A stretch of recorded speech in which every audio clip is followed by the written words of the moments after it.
예, 만나 뵙게 돼서 반갑습니다. 예, 저는 하연수 목사입니다. 제가 설 자리는 아닌 것 같은데, 네, 저희 장인 어른 덕분에 제가 이 자리에 섰다라고 저는 생각을 합니다.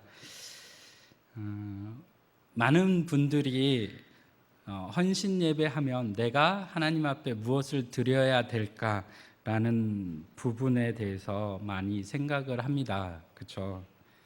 여러분들도 헌신 예배 많이 지금까지 드려 보셨잖아요. 그렇죠? 그러면 전도해야 됩니다. 영혼을 사랑해야 됩니다. 헌신해야 됩니다. 이런 설교를 많이 들으셨을 겁니다. 저도 그런 설교를 많이 들으면서 살아왔습니다. 그런데 여러분, 전도하는 게 쉽나요? 어렵나요? 솔직하게 어려워요. 영혼을 사랑하는 게 쉽나요? 어렵나요? 어렵습니다. 내가 낳은 아이들도 사랑하기가 쉽지가 않은데 다른 사람을 사랑하는 거 정말 어렵습니다. 그렇지 않나요? 내 속에서 낳은 자식이지만 말 안 들을 때 정말 한 대 때리고 싶죠. 그런데 다른 사람들한테 전도를 해서 그 사람을 교회에 데리고 나오기까지 정말 쉽지 않습니다. 내가 정말 힘을 다하고 열심을 다해서 섬겼음에도 불구하고 막상 이제 와야 될 새신자 전도 초청잔치나 이런 때 와야 되는데 꼭 무슨 일이 생겨요. 이 왼수가 지금까지 내가 얼마나 공을 들였는데 그러면서 안 나와요. 그럴 때 여러분 화나지 않나요? 화가 나거든요. 그럼에도 불구하고 성경은 우리에게 전도하라고 이야기를 합니다. 그렇죠? 그리고 그 영혼을 사랑하라고 말을 합니다. 그래서 저는 오늘 왜 내가 전도해야 되는지, 그리고 왜 내가 그 영혼을 사랑해야 되는지에 대해서 왜라는 부분에 초점을 맞추어서 설교를 하려고 합니다. 오늘 본문은 신명기 32장인데요. 신명기 32장을 부르는 호칭이 있습니다. 일명 신명가라고 합니다. 신명이 나서 부르는 노래가 아니고 신명기에 있는 노래라고 해서 신명가라고 합니다. 그런데 이 노래의 내용에는 정말 슬픈 사연이 있습니다. 이 사연을 이야기하기 전에 여러분, 이스라엘 사람들이 바벨론 포로로 잡혀가서 예루살렘을 떠나 애굽과 바벨론 여러 지역으로 흩어진 사람들을 우리 뭐라고 부르죠? 디아스포라라는 말을 씁니다. 그렇죠? 디아스포라라는 말을, 그러니까 즉 흩어진 이스라엘 백성들 뭐 이런 뜻입니다. 흩어진 이스라엘 사람들. 그런데 우리나라도 정말 이스라엘 역사와 똑같은 것 같아요. 우리나라도 일제치하에 있으면서 우리나라에서 살기 힘드니까 어떻습니까? 만주로, 러시아로, 여러분 그거 아세요? 쿠바까지도 갔어요. 제가 이번에 광복절 맞이해서 그 쿠바에 있는 그 다큐멘터리 영화를 봤는데 쿠바까지 갔더라고요. 여러분 그 일제 시대 때 여러분 생각을 해보세요. 쿠바가 어딘지 알고 갈 수 있겠어요, 그렇죠? 근데 이때 흩어졌던 사람들이 이렇게 세계 각국으로 흩어졌어요. 그래서 그 사람들을 우리는 뭐라고 하냐면 이산이라고 합니다. 그래서 우리 보통 이런 말 많이 들어봤죠. 남북 이산 가족 찾기. 남북에만 있는 게 아니고 일제시대 때도 흩어졌던 이산들이 많이 있거든요. 그래서 이 분들이 시간이 지나고 오래되어져서 한국말은 다 잊어버려도 기억하는 한 가지가 있습니다. 뭘 기억하죠? 노래. 뭐죠? 아리랑. 아리랑은 다 기억을 합니다. 한국말의 한자도 몰라도 아리랑은 기억한다는 거죠. 그러면서 비록 시간이 오래 지났지만 기억할 수 있는 것, 그게 바로 노래인 것 같습니다. 오늘 본문도 바로 그 노래입니다. 본문이 너무 길어요. 이걸 어떻게 다 외워서 불렀는지 저는 알 수는 없지만 어쨌든 하나님께서 이 긴 노래를 부르라고 모세에게 명령합니다. 그리고 이 노래를 이스라엘 백성들에게 가르쳤어요. 왜 이 노래를 가르쳤을까? 노래는 제가 앞에서 설명드렸던 것처럼 언어를 다 까먹어도 다 잊어버려도 기억할 수 있기 때문에 그렇습니다. 자, 조금만 우리 좀 더 설명을 제가 더 하겠습니다. 광야에서 출애굽해서 광야에서 태어난 2세대들이 성인이 되어져서 이제 38년이라는 광야 생활을 마치고 이제 요단강을 건너서 가나안 땅에 들어가려고 할 때 모세가 설교를 합니다. 그 설교가 뭐냐면 신명기입니다. 그러면서 세 가지 내용을 가지고 설교를 합니다. 첫 번째 내용이 뭐냐면 1장에서부터 3장 등은 너희 부모가 왜 죽었는가? 그래서 부모가 반역한 이야기, 그래서 가데스 바네아에서 있었던 가나안 정탐 사건 이야기를 여기서 시작하는 겁니다. 너희 부모가 왜 죽었지? 여러분이 잘 알고 있는 것처럼 광야 정탐을 해서 우리는 뭐라고요? 메뚜기다. 여호수아와 갈렙만 지금 성경은 먹이라고 하는데 먹이라는 표현보다는 저는 밥이라는 표현이 좋거든요. 밥이다 라고 했던 이 10명 대 2명의 싸움이 있었죠. 근데 이스라엘 백성들은 누구 편을 들었어요? 10명의 편을 들고 하나님을 원망했죠. 그 결과 어떻게 되죠? 하나님이 너희가 정말 너희 말한 대로 어떻게 하겠다고요? 광야에서 40년 동안 이제 광야 생활하면서 살아라. 이걸 다른 말로 바꾸어 말하면 뭐냐면요. 하나님 말씀대로 순종 못하겠다니까 하나님이 어떻게 하신 거예요? 너희들은 광야에서 먹다가 죽어라 이 말이에요. 40년 방황하면서 살았다 이렇게 표현은 돼 있지만 실제적으로는 뭐예요? 하나님 사명을 감당 못하겠다니까 어떻게 하는 거예요? 그러면 너희들은 그 땅에 못 들어가. 다시 말해서 이 땅에서 먹고 살다가 죽어 이 말이거든요. 그래서 누구만 들어가죠? 우리가 잘 아는 여호수아와 갈렙을 제외한 2세대들만 들어가요. 그 사람들을 지금 어디에 모아놓고 있죠? 요단강 앞인 지금 모압 평지에서 모세가 이들을 바라보면서 설교하거든요. 그런데 더 중요한 것은 이제 모세는 어떻게 되죠? 죽어요. 정확히 말하면 하나님이 사명 다 했기 때문에 데려가요. 여러분 성경에 보면 모세는요 눈이 120세가 됐는데 눈이 흐리지 않고 또렷했대요. 그리고 지력도 있어서 총명했대요. 근데 없어졌어요. 그럴 수 있나요? 몸이 약해지고 기력도 없고 총기도 떨어지고 이래야 죽는 거죠. 그렇죠? 그런데 성경은 그렇게 말하지 않아요. 모세는 기력도 있었고 총기도 있었어요. 그런데 죽었대요. 하나님이 데려가신 거거든요. 왜냐하면 모세의 사명을 다했기 때문에. 그걸 모세도 직감하고 있어요. 그런데 이 광야 2세대들이 부모 세대도 실패했는데 이들이 들어가서 정말 잘할 수 있을까? 어떨 것 같아요? 마음이 짠하죠. 이 어린 내 자식들이 잘할 수 있을까?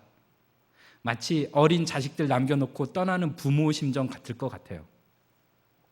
그래서 모세가 설교를 하는 거예요. 너희 부모들 왜 죽었니? 다 알거든요. 그 가데스 바네아 사건을요.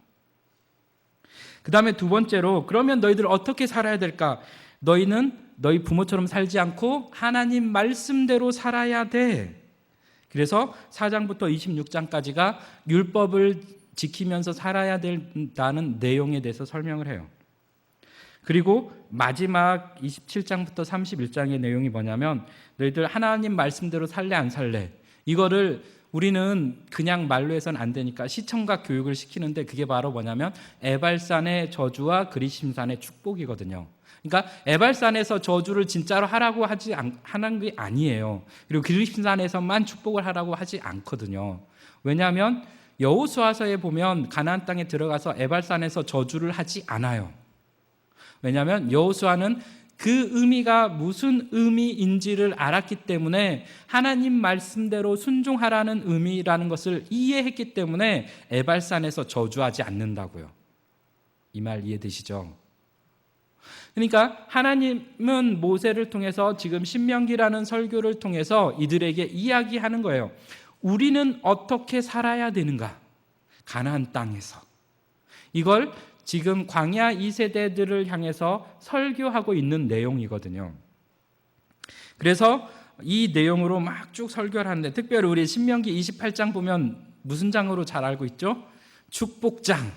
나가도 복을 받고 떡반죽 그릇이 복을 받고 뭐가 해도 복을 받고 다 복을 받는다라고 표현돼 있어요. 근데 여러분, 신명기 28장이 정말 축복장이라고 생각하시나요? 신명기 28장이 몇 절까지 돼 있는지 아세요? 그쵸, 모르죠. 잘 안 보셔서. 68절까지 돼 있어요. 근데요, 축복은요, 몇 절까지 돼 있느냐면 14절까지밖에 안 돼 있어요. 다시 말해서 14절만 축복이고요.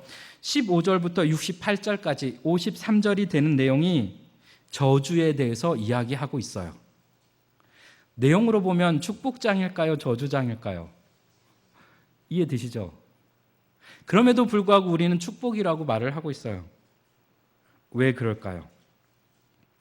그 말씀이 문자적으로 표현하는 건 욕을 하는 것처럼 보이지만 실제 마음은 뭐라는 거예요? 그렇게 살지 말라는 뜻이라는 걸 우리는 알고 있기 때문에 그래요. 너 그렇게 살면, 우리식으로 이야기하면 너 엄마한테 혼나, 이거거든요. 우리 자녀들한테 그렇게 하잖아요.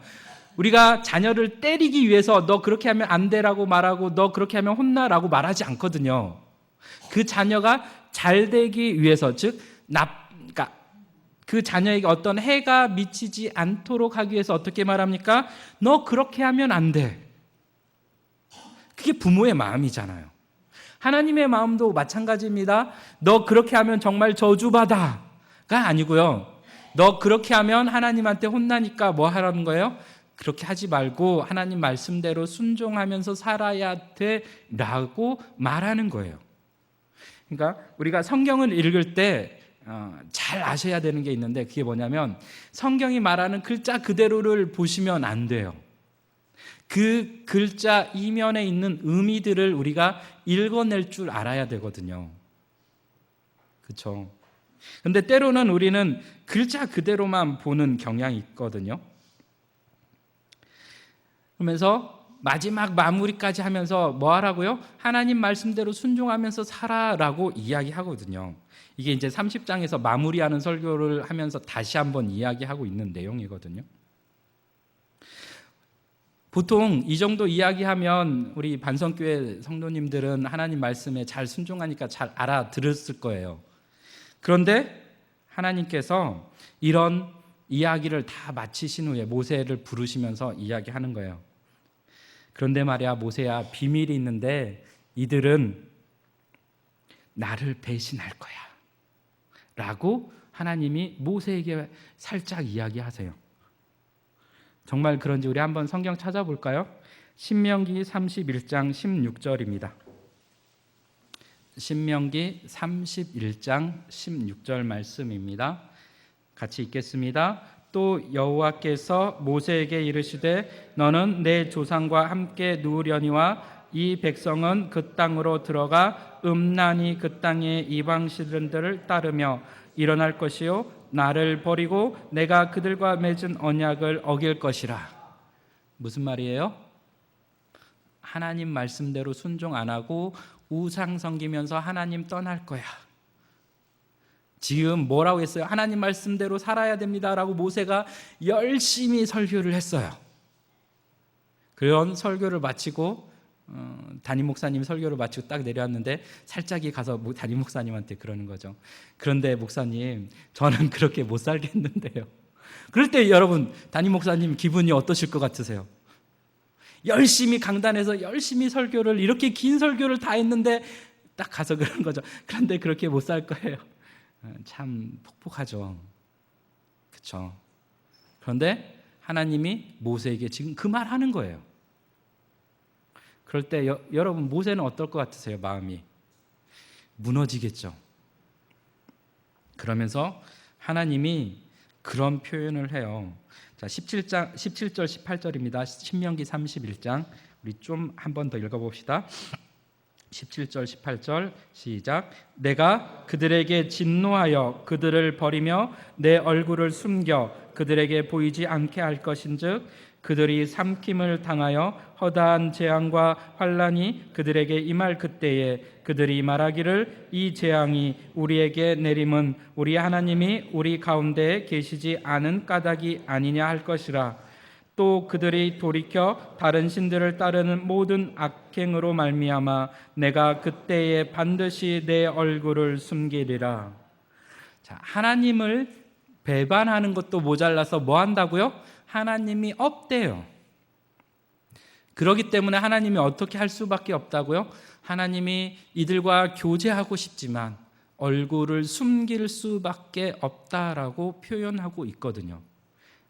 이 말은 정말 무서운 말이에요. 하나님이 우리 사랑하는 성도들을 떠나신다라는 표현만큼 무서운 말은 없거든요. 그건 저주보다도 더 무서운 말이에요. 근데 하나님이 이들을 떠나실 거야 라고 말을 하고 있어요. 그러면서 하나님이 모세에게 한 가지 명령을 해요. 그게 19절에 이렇게 되어 있습니다. 제가 읽겠습니다. 그러므로 이제 너희는 이 노래를 써서 이스라엘 자손에게 가르쳐 그들의 입으로 부르게 하여 이 노래로 나를 위하여 이스라엘 자손들에게 증거가 되게 하라. 이걸 좀 더 쉽게 이야기하면 이 노래를 부르면서 하나님을 기억하고 돌아오도록 하라는 거죠. 증거가 된다라는 게 뭐예요? 하나님이 이런 분이셨어 라는 것을 기억하라는 거예요. 하나님이 어떤 분이셨는가를 기억하면서 뭐 하라고요? 돌아오라는 거거든요. 자, 여러분 오늘 본문 32장 15절에 보면 내용이 참 기가 막힙니다. 여수론이 기름짐에 발로 찼도다. 내가 살찌고 비대하고 윤택함에 자기를 지으신 하나님을 버리고 자기를 구원하신 반석을 업신여겼도다. 좋은 의미인가요? 나쁜 의미인가요? 나쁜 의미예요. 그렇죠? 하나님을 배신하고 떠났대요. 그런데 그런 이스라엘을 향해서 하나님이 부르는 호칭이 있는데 그게 뭐냐면 여수룬이라는 표현이에요. 다시 말해서 이스라엘을 뭐라고 부르고 있다고요? 여수룬이라고 부르고 있다라는 거죠. 여러분 생각을 해보세요. 지금 하나님이 이 모든 것들을 다 알고 있어요. 그리고 실제로 이스라엘 백성들이 하나님을 배반하고 떠날 것을 이야기해요. 이게 이제 15절에서 14절 내용이거든요. 그래서 24절까지 하나님의 진노가 임할 것이다 이런 내용이 노래 가운데 있어요. 그러면 여러분 생각을 해보세요. 여러분 화가 나면 아무리 내가 사랑하는 자녀지만 욕이 나와요? 안 나와요? 그쵸? 그러면 문맥상 어떻게 이야기를 하냐면 이놈의 시끼, 나쁜 놈의 시끼라고 하면서 뭐라고 해야 되죠? 그런 저주의 말이 나오는 게 당연해요. 그런데 제가 앞에서 이야기했던 것처럼 신명기 28장처럼 하나님이 지금 말하는 이게 저주라고요? 축복이라고요? 축복이라고요. 아우, 욕인데요? 앞만 읽어봐도 욕인데요? 그쵸? 근데 이 여수룬이라는 의미를 이해하면 여러분이 하나님이 그럼에도 불구하고 우리를 사랑하고 있다는 걸 알 수 있어요. 여수룬이라는 의미가 뭐냐면 정직한 자, 의로운 자라는 뜻이거든요. 여러분, 하나님 버리고 떠난 이스라엘이 정직한가요? 의로운가요? 의로운 구석이 있나요? 본문 내용 자체도 하나님을 발로 찼다고 하고 막 지 발로 뛰쳐나갔다고 이렇게 말을 하고 있는데 이게 정말 여수룬이라고 불릴 만할까요? 그럼에도 불구하고 하나님은 이스라엘을 향해서 하나님을 떠나는 사람들을 향해서 뭐라고 부르고 있다고요? 여수룬. 너는 정직한 사람이야. 너는 의로운 사람이야. 그렇기 때문에 뭐 할 거야? 하나님 앞에 돌아올 거야. 이게 생략되어 있는 거거든요. 여러분, 하나님 마음도 모르고 배반하면서 떠나가는 이 이스라엘을 향해서 하나님은 뭘 기대하고 있어요? 너는 의롭고 정직하기 때문에 돌아올 수 있어 라고 기대하고 계신다고요. 전 이해가 안 돼요. 나 싫다고 떠나가는 사람을 향해서 마치 구질구질하게 막 붙잡고 있는 것처럼 하는데 하나님이 지금 뭐 하고 계세요? 저와 여러분을 향해서 너가 비록 하나님을 떠나고 배반한다 할지라도 뭐 할 거라고요? 다시 돌아올 거야. 하나님의 사랑을 기억하면서 돌아올 거야 라고 말하는 게 뭐라고요? 여술은이라고요. 이것을 70인 성경에서 이렇게 번역을 하거든요. 70인 성경은 중간사 이야기를 해야 되는데 이건 너무 길어서요. 쉽게 말하면 이스라엘의 디아스포라들이 그 애굽에도 있었어요. 근데 그 프톨레미 왕조 때 이 애굽 사람들, 유대인들을 향해서 선정을 베풀기 위해서 너희 소원 한 가지를 들어줄게 라고 했었을 때 이 유대인들이 뭘 요구하냐면요, 우리 유대인들이, 우리 백성들이 히브리어를 안 쓴 지 너무 오래가 돼서 다 까먹으니까 히브리어를 어떻게 읽어야 될지를 모르는 거예요. 그래서 우리 자녀들이 하나님 말씀을 읽고 깨달아야 되는데 하나님 말씀을 못 읽으니까 이걸 헬라어로 번역할 수 있도록 해주세요 라고 요청을 해요. 그래서 헬라어로 번역하는 걸 허락을 해요. 그래서 이들 그 당시 대제사장이었던 여호와킴인가 그럴 거예요. 그 사람한테 이제 편지를 보내요. 당신네 사람들 가운데서 성경을 잘 아는 사람, 그래서 이걸 헬라어로 번역할 수 있는 사람을 보내주세요라고 하는데요. 그냥 전승이 그렇습니다. 12지파에서 6명씩 뽑아서 72명을 애굽에 보내요. 그런데 이 72명이 72개 방에 들어가서 자기가 맡은 부분들을 해석을 해요. 헬라어로. 그래서 만들어진 게 70인경 성경이에요. 여기에는 또 많은 말이 있는데 일단 이렇게만 아시면 될 것 같아요. 그래서 70인경을 번역할 때 이 여수룬을 뭐라고 번역했냐면 하나님의 사랑받는 자라고 번역을 해요. 그 번역한 사람이. 그러니까 자기가 바벨론 포로 70년을 지나고 이 시대까지 오면서 하나님의 역사를 되돌아보니까 우리는 뭐라고요?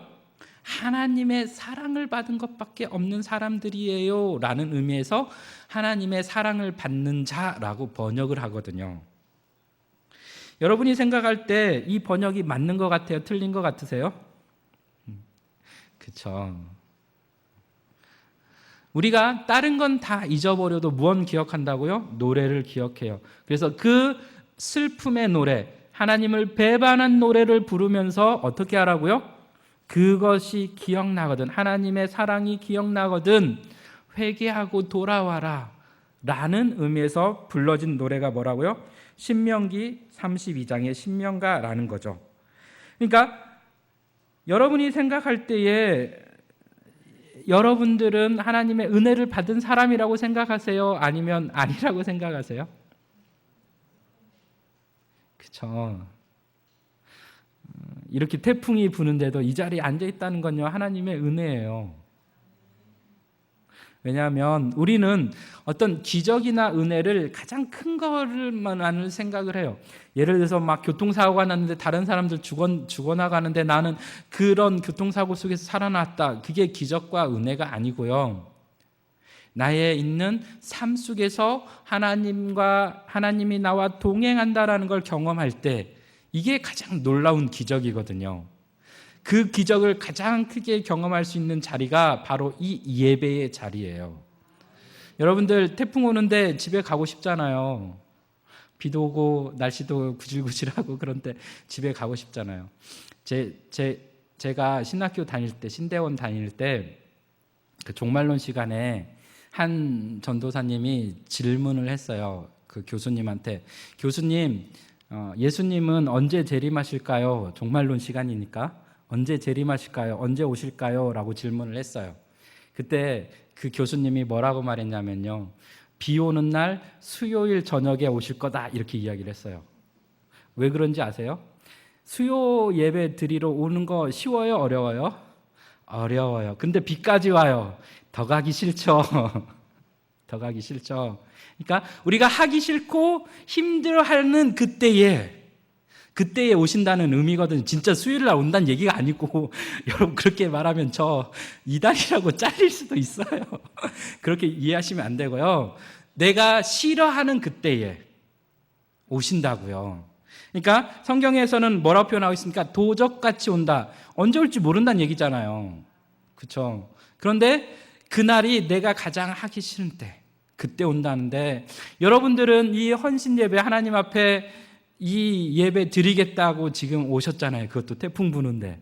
얼마나 하나님이 여러분을 사랑하는지 알 수 있어요, 없어요? 있어요. 하나님의 말씀을 들을 수 있는 그 자리에 있는 것만큼 하나님의 큰 은혜가 없거든요. 그렇기 때문에 여러분은 뭐라고요? 하나님의 은혜를 받는 사람들이라는 거죠. 여러분도 여수룬이에요. 그렇죠?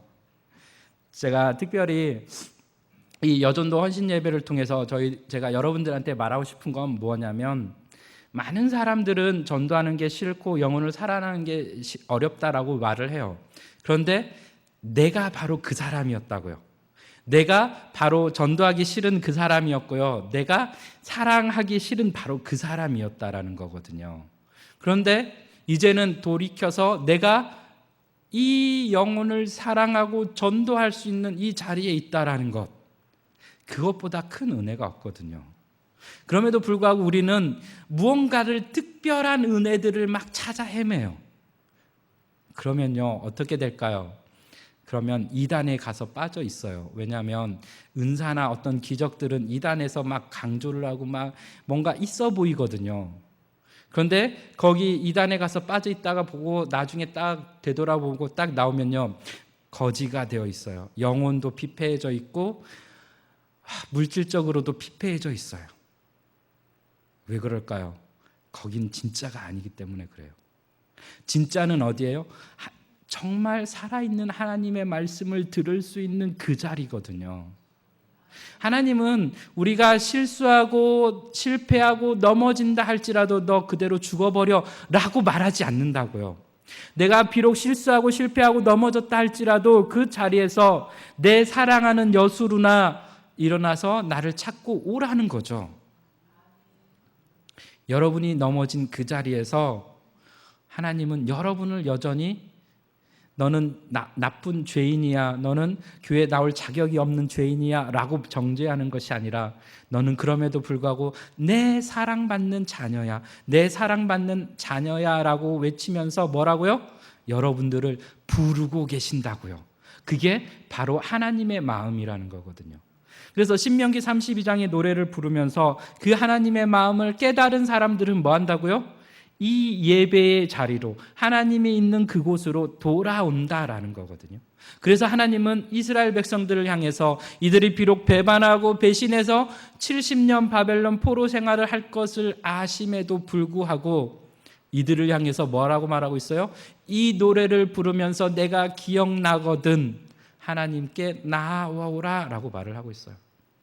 특별히 이 헌신 예배를 통해서 나도 내가 정말 전도하기 힘들어하는 그 사람처럼 하나님을 모르는 자리, 하나님의 사랑을 받을 수 없는 그 자리에 있었던 사람인데, 하나님이 나에게 은혜를 주셔서 이 말씀의 자리, 예배의 자리로 올 수 있게 해주셨다라는 이 사실이, 다른 걸 다 떠나서라도 내가 얼마나 많은 복을 받았냐 안 받았냐를 떠나서 그것이 큰 은혜임을 다시 한번 기억하면서, 특별히 2019년 헌신 예배로 드리는 이 자리에서 그렇습니다. 하나님, 비록 내 상황과 환경은 마치 태풍이 부는 것처럼 어렵고 힘들지만, 지금 당장 쓰러질 것 같고 절망할 수밖에 없는 상황이지만, 그럼에도 불구하고 하나님이 저를 사랑하시고 하나님이 저를 신실하게 인도하여 주실 것을 제가 알기에 하나님 앞에 다시 한번